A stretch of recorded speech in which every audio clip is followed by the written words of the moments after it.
What is going on here at Mr. Cho's garage? We are not in a garage anymore temporarily, but we are in a barn and we're still getting down. So anyway, here we go. Got this here.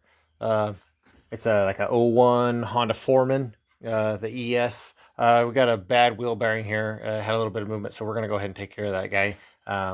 But anyway, so I've already got deep into it, but I just wanted to give you guys a quickie on if you don't have certain tools. This is kind of all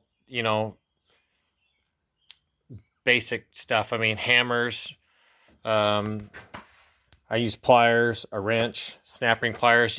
Snap ring pliers are kind of it's not a specialty tool, but you're going to need them for this because you have your snap ring that's actually holding the bearing in. So anyway, here we go.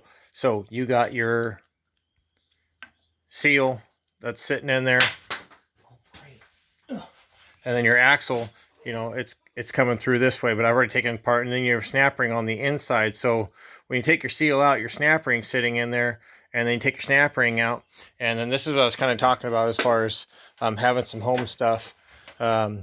So this is a press bearing, so it is pressed in there, but you do not need a press to do it. I have it sitting back here in the tapers of the ball joints, just to help hold it.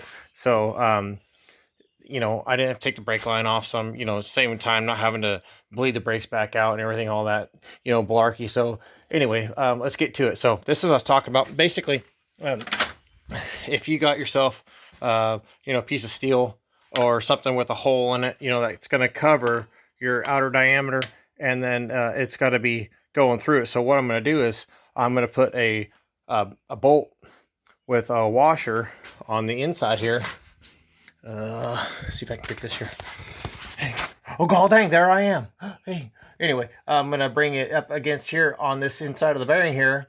And then as I have this on this side and I tighten that bolt up, it's going to draw the bearing outward. As this puts pressure against the flange, it's going to pull the bearing outward and hopefully crack her loose. So I haven't touched none of that yet. So here we go. Let's see how this works out.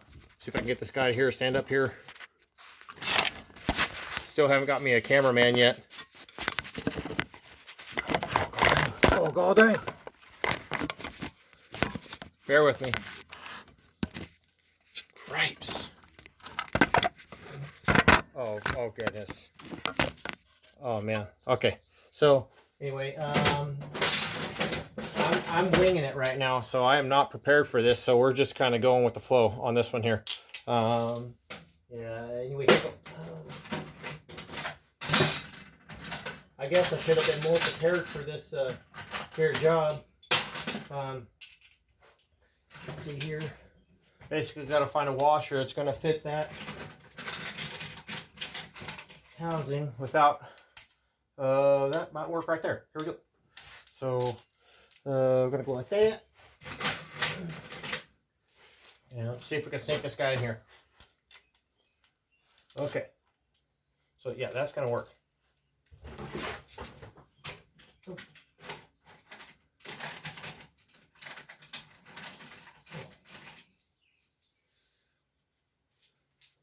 Okay.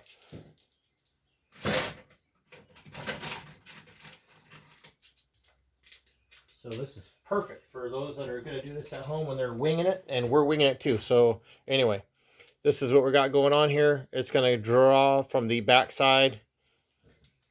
I don't want to pick my camera up again, but we're going to do it. Okay. So it's going to show here. God dang. So anyway, it's going to go through like this.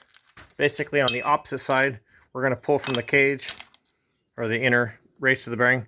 It's going to go like that, but from the opposite direction because we're going to pull outward. So we're like that.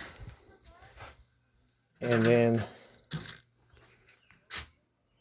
dropping that guy right on there with a washer. That way it doesn't get too much resistance. It'll help that free spin a little bit better. And here we go.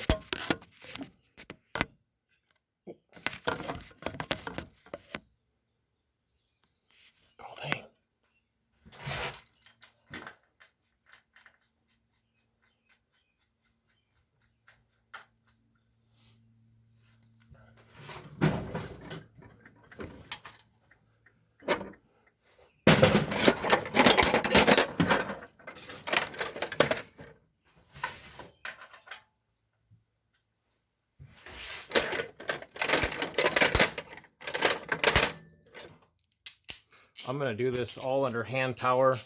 I do have air tools, but like I said, this is if you're stuck at home and you just have the basic stuff. And I got like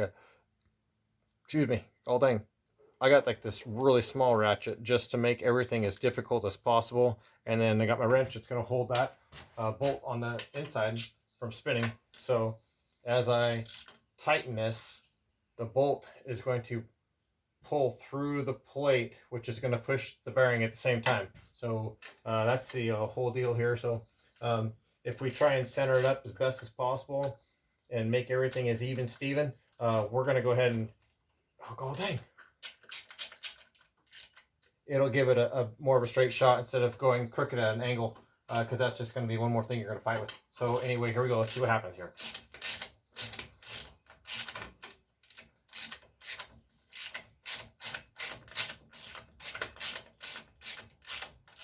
Okay, so that worked out perfect. Go dang. So as you can see now here, the bearing is all the way up against that plate. So what I'm going to do is back it back apart, and then we're going to see that bearing that's going to be pulled forward here.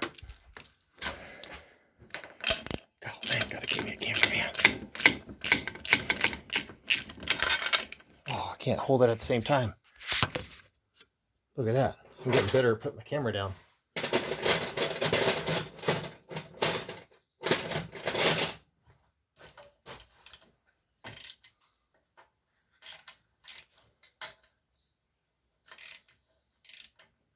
Anyway, here we go.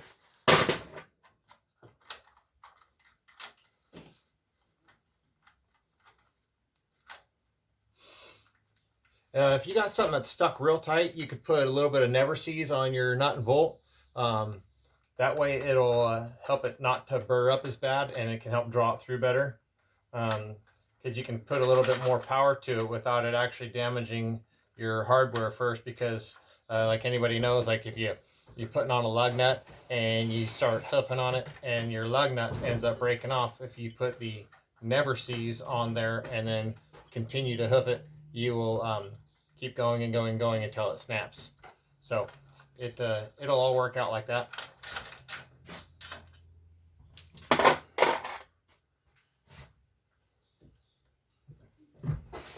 Anyway, so here we go. Got our bearing. It's pulled all the way out this outer cage. So at this point, we could probably just go ahead and find a striking device and go ahead and put some power behind it and hoof it on out of there. So let's go ahead and give that a go here.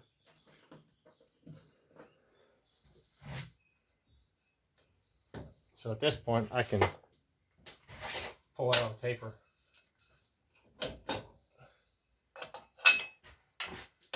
And just let her flop over here. Find my hammer. Regular old ball peen hammer. Don't want to damage your seal.